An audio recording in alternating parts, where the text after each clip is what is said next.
China is not an enemy. This was the message from 100 leading U.S. scholars, former politicians and business leaders in an open letter published in the Washington Post on Wednesday. They urged U.S. President Donald Trump to rethink his policy on China. The letter warned that treating China as an enemy and decoupling it from the global economy will undermine the economic interests of all nations as well as that of its own.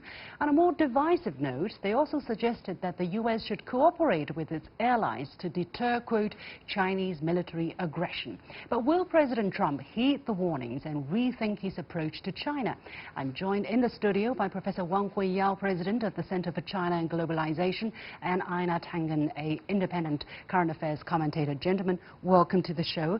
So before we go on to comment on this open letter, let's just take a look at the 7 points that were raised in this open letter very quickly. For instance, they include current U.S. approach to China is fundamentally counterproductive, that Beijing is not an economic enemy or a national security threat. It also says that treating China as an enemy will damage U.S. international role, undermine all nations' economic interests, and that fear that Beijing will replace the United States as a global leader is exaggerated. It also says that China faces immense hurdles to operating as a globally dominant military power, and the U.S. should encourage China's participation in new or modified global regimes, and that U.S. interests are best served by cooperation, not by undermining China's engagement with the world.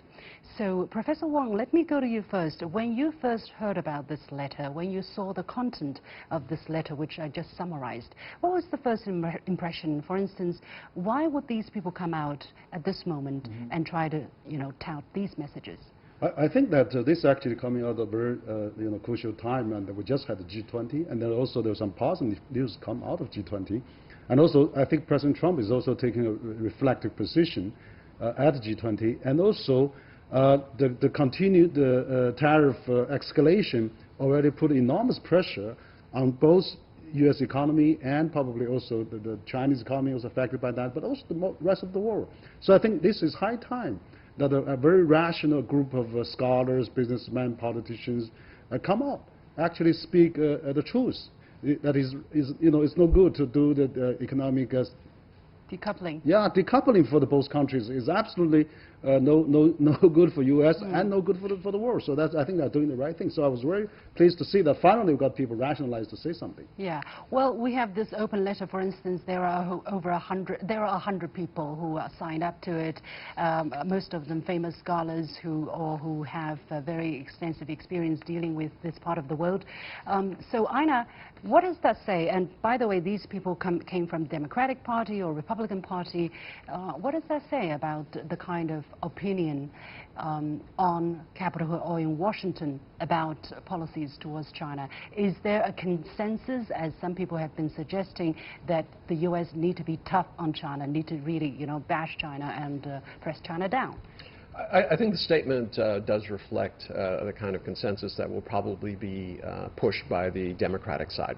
There's a lot of issues in there where they're talking about China's treatment and governments and things like this. But for me, what struck me the most was this idea that it's a repeat of American exceptionalism. This idea that only one form of government can rule the world and that anything else is not possible. I mean, quite frankly, history is littered by the certainties of empires long past. And this is an example. I mean, this is the exact kind of wording that you had when the U.S. was overtaking Britain. But what would you say? Well, what made you say that? For instance, the 7 points, looking from surface value, they sound pretty mild, pretty moderate. That no, I don't think isolate so. China. Oh, come on! Yeah. I mean, the certainty by which they talk about this, and they say that there's the underlying assumption is that there is only one form of government. And the fact is, the world is broad and bright, and history, as I said, has laid testimony to this idea that there's only one ideology, only one way in which human beings can live together. The real threat that China poses, and the reason that you're getting this kinds of statements now signed by apparently bipartisan groups, is that China's gotten ahead of the U.S. in technology, in terms of GDP. It has now become an existential threat to people who believe, really believe, in this American exceptionalism, that anything that the U.S. does is justified because there's only one system. Okay. Professor Wang, your take?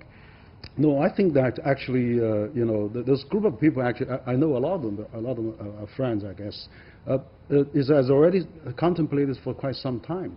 And also, I think, you know, initially, quite a lot of them echoed probably have a new assessment on China. But then when they see the current administration of Trump is doing too much, is overdone, has overplayed it, I think that people can't really, you know, stand that anymore. And I think they stand up to speak out. And more importantly, we are seeing a turnaround at this G20, basically. You know, President Trump also failed, you know, bashing on Huawei, and also you know, is that a genuine turnaround? Is that a real turnaround that's going to translate into actions, or just kind of, you know, photo op and looking good and going back home? Is everything business as usual? No, I didn't say it was turnaround. I think it was President Trump has reflected a position, a little new progress, because first of all was welcome Chinese student. Now Chinese student no longer I'm a spy, for example.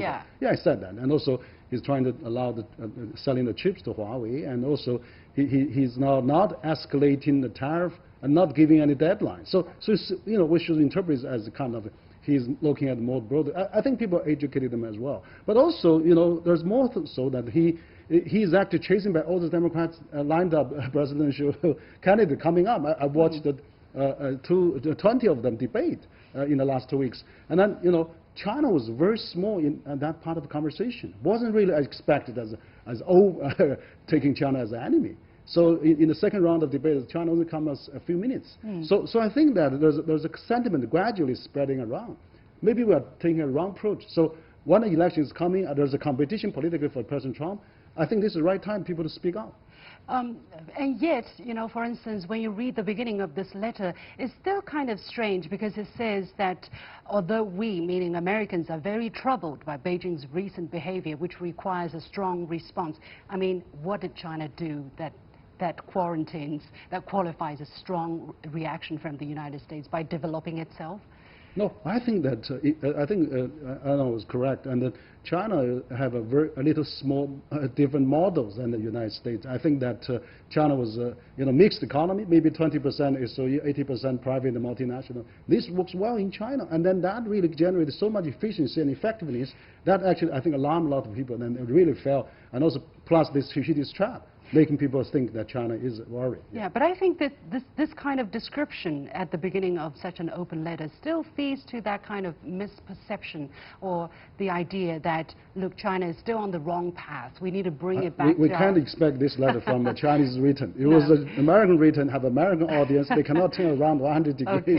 So need some, you know, balanced view. At least it's more moderate than the radical view of President Trump. Exactly. But it's still troubling, because it really outlines a world which is going to be divided. China is not going to give up its economic system or its success just to do it. They've seen what happened to Japan with the Plaza Accord.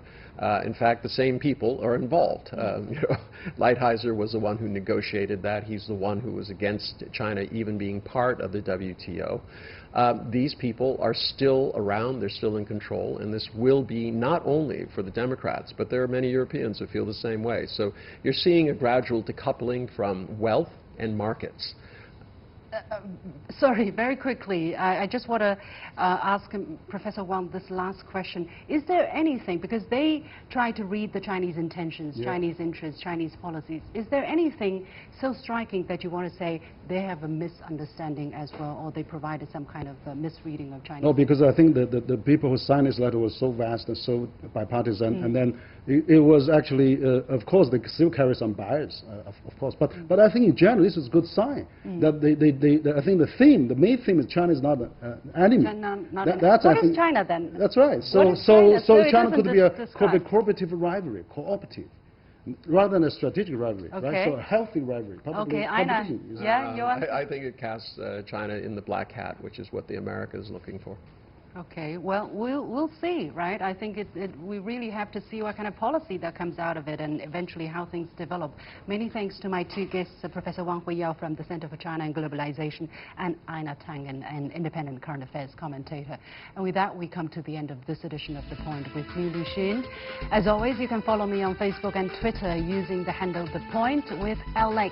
Download the application called CGTN to watch the show on your mobile devices, or go to YouTube and look for CGTN The Point. Thanks for watching. You've got The Point.